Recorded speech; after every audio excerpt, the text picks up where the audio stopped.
Bonjour, chronique jeu de rôle aujourd'hui. Et oui, ça faisait un petit moment que je n'avais pas chroniqué de supplément pour tout un tas de raisons. Mais là, j'ai bien envie de tâcher de me rattraper un petit peu durant cet été. Hop, c'est y part donc, avec aujourd'hui Chronique Lémurienne, un supplément pour Barbarians of Lemuria. C'est publié par Ludosphérique, c'était sorti fin 2017.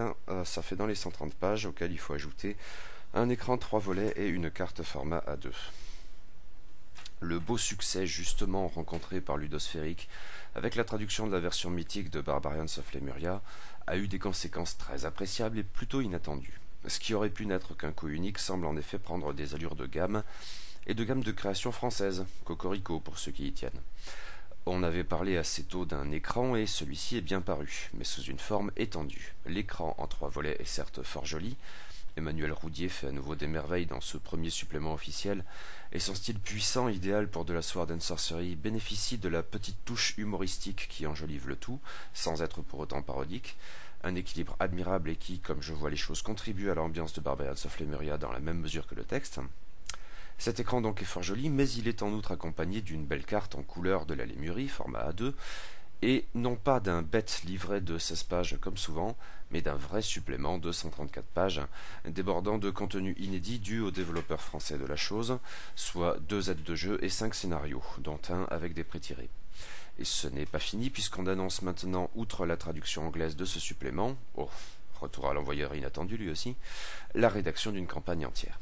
Mais restons-en pour l'heure à ces chroniques lémuriennes, puisque tel est le nom parfaitement inévitable de ce premier supplément. Et matériellement, puisqu'on y était, le boulot est toujours aussi admirable, après un livre de base qui m'avait déjà conquis sous cet angle. Je le maintiens, d'autres éditeurs pourraient en prendre de la graine. L'objet est très beau en même temps que maniable et pratique, bien écrit et, chose incroyable, relu, d'une mise en page claire et agréable et abondamment illustrée avec goût donc par Emmanuel Roudier. L'ensemble est irréprochable. Et le contenu? Très bon en ce qui me concerne, à la hauteur des attentes après l'excellent livre de base. Le volume s'ouvre sur 2 aides de jeu. La première, assez courte, porte sur le calendrier de Satarla, le plus communément employé en Lémurie, même si pas sans résistance. Mine de rien, c'est un outil d'ambiance très pratique, qui sait susciter un certain exotisme sans pour autant se perdre dans des complexités peu maniables. L'attrait essentiel de ce calendrier en termes de jeu réside sans doute, au-delà des fêtes classiques mais pas moins pertinentes, dans les jours flottants qui viennent semer la zone en temps utile. L'aide de jeu se conclut sur des pistes de scénario, souvent enthousiasmantes, et qui témoignent ainsi de l'usage ludique de ce calendrier. Très bien donc. La deuxième aide de jeu porte sur une région au nord de la Lémurie qui avait été passée sous silence dans le livre de base. Bienvenue donc dans le Cana. Enfin, bienvenue. On fait vraiment dans la connotation sword and sorcery pure, avec cette région où l'inspiration mongole dès le titre est flagrante. Sans forcément remonter jusqu'à Haroldland, mais je vous y engage, le lecteur baignera ainsi dans cette ambiance si particulière et récurrente dans le genre, chez Robert E. Howard et bien d'autres, dont plus récemment David Gemmell et George R. R. Martin. Cependant, il s'agit d'une influence extrême orientale plus vaste, car derrière les farouches cavaliers demeurent encore les reliquats d'une ancienne civilisation plus raffinée et donc décadente, d'inspiration essentiellement chinoise. Par ailleurs, tout au nord du monde, comme l'est le Cana, la région est propice à la description d'autres ethnies plus reculées et mystérieuses à leur manière, qui évoquent aussi bien les Inuits que la Sibérie, les Lapons ou les Aïnous, et sans doute d'autres choses encore. Enfin, la proximité du royaume putride permet de mettre l'accent sur la thématique des morts vivants, côté antagoniste, et que vous songiez ou pas à bâtir une colossale muraille de glace pour en protéger un nombre toujours fluctuant de royaumes civilisés, il ne fait guère de doute que cela peut contribuer à colorer encore davantage cet environnement de jeu particulier. Le format employé est celui des aides de jeu de background dans le livre de base. C'est court, on va à l'essentiel, et on se contente souvent de donner des pistes au MJ, à charge pour ce dernier de bâtir son monde avec davantage de détails. Amateur pour ma part de background touffu, j'aurais apprécié d'en avoir davantage. Mais en l'état, cela demeure bien fait et utile. Si vous avez apprécié cet aspect de Barbarians of Lemuria, il y a toutes les chances pour que cette aide de jeu vous satisfasse pleinement. En même temps, l'univers n'est clairement pas l'atout du jeu, c'est certain. Mais ce type d'aide de jeu montre bien qu'il y a assurément de quoi faire sur cette base. Mais le gros de l'ouvrage consiste donc en 5 scénarios inédits et plus ou moins prêts à jouer. Je vais tâcher de dire quelques mots de chacun d'entre eux. Alors, avertissement aux joueurs éventuels, il y a ici un risque non négligeable de spoiler, même si je vais, autant que possible, me retenir d'en dire trop. Simple précaution d'usage, hein. Nous commençons avec un ennui mortel, par ailleurs un scénario, le seul ici, prenant place dans le Cana, ou plus exactement au large du Cana, dans une île très froide, très désolée et très mal fréquentée. Le scénario, passé l'introduction, adopte une structure non linéaire, grosso merdo comme une sorte de mini bac à sable calibré one-shot à vue de nez. Peut-être pas l'aventure la plus indiquée pour un MJ débutant, même si rien de trop redoutable non plus. Sur cette base, il s'agit de confronter nos héros et quelques PNJ assez joliment définis à une invasion de zombies, dans un cadre tenant pas mal du huis clos. Sans rien révolutionner, loin de là, ce scénario est sur le papier en tout cas très amusant. Mais j'y ai largement préféré les deux scénarios suivants, à mon sens les plus réussis de ce recueil. Tout d'abord, Le plus vieux rêve de l'homme, alors le responsable de ce titre a été décapité après de longues heures de torture, qui se situe dans les montagnes de l'Axos et vise à confronter les héros à un dilemme comme de juste cruel, et dont les conséquences peuvent s'avérer très amples avec les hommes-oiseaux du coin. Ce jeu du dilemme, certes récurrent dans le jeu de rôle, avait déjà été mis en avant dans certains des scénarios du livre de base, et c'en est une très fuitée variation. Le scénario promet aussi bien de l'action que de la diplomatie, en part fluctuante selon le comportement des joueurs. C'est très alléchant, très convaincant. Mais mon scénario préféré de ce recueil est le suivant, Mariage amer.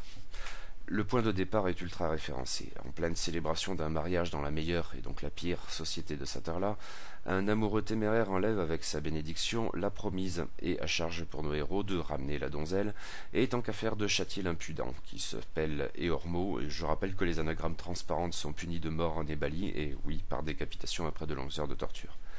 Le scénario promet plein d'action, de la scène de poursuite en nef volante à la découverte des us et coutumes d'une peuplade primitive de la Lémurie, vivant à l'ombre d'une pyramide, forcément, avec quelque chose de serpentin dedans, forcément.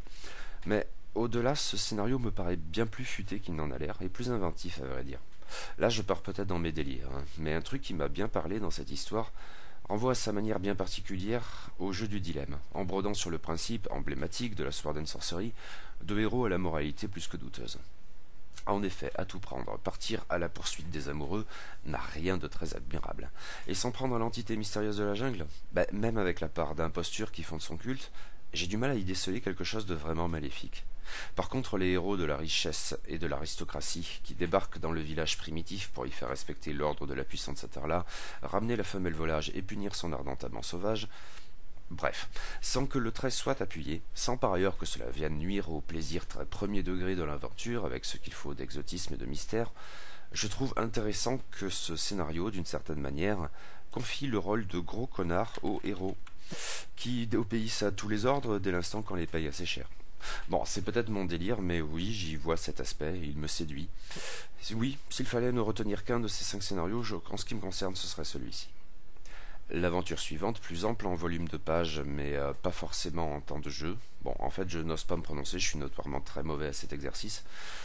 L'aventure suivante donc s'intitule La Tour d'Ajaskar et est globalement plus classique. Jusque dans son point de départ, les héros prisonniers se voient faire une offre qu'ils ne peuvent pas refuser. En l'espèce, pénétrer dans la tour d'un puissant mais légitime sorcier dont la disparition inquiète notre bon sire. Le scénario est du coup découpé en 2 temps, avec d'abord l'exploration de la tour, un donjon qui m'a l'air très correct dans son genre, mais il est vrai que je n'y connais pas grand-chose, puis l'exploration d'un petit univers parallèle qui se trouve au-delà et qui ne facilite pas exactement la fuite. C'est bien fait, ça fait plus que tenir la route. Je regrette seulement, à vue de nez du moins, que la seconde partie du scénario soit plus imprécise que la première, très pertinemment détaillée.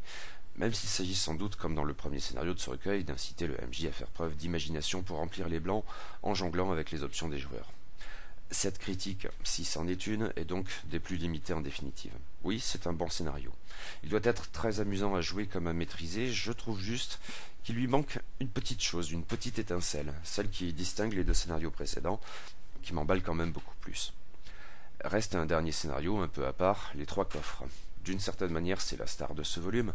Il a les honneurs de la couverture et on en avait un tant soit peu teasé la bête dans l'attente de la parution du supplément.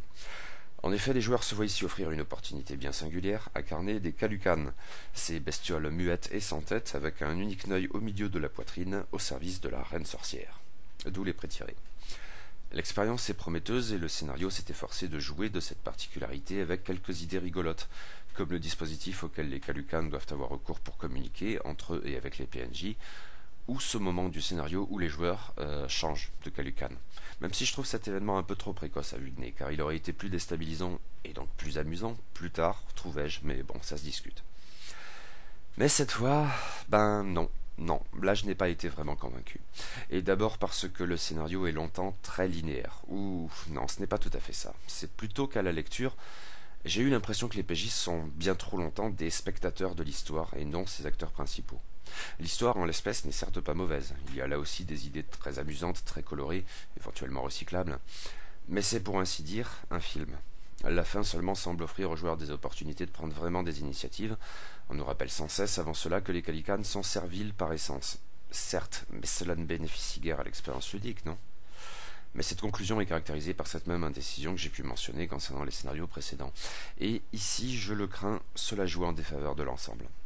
L'idée de base était très amusante, mais le résultat final ne m'emballe pas. Bon, peut-être à tort, mais à la lecture de ces 5 scénarios, c'est celui que je n'ai vraiment pas envie de jouer. Ou pas vraiment, plutôt.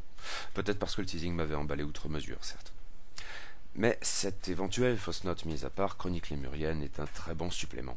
En fait, et c'est absurde objectivement, si je devais lui reprocher quelque chose, ce serait d'être trop court, car j'aurais bien repris du rab moi. En tout cas, après ce premier essai, l'idée d'une gamme Frenchy pour Barbarians of Lemuria s'avère très enthousiasmante. M'en vais tâcher d'en maîtriser quelques parties, oui, et je reste aux aguets pour la suite.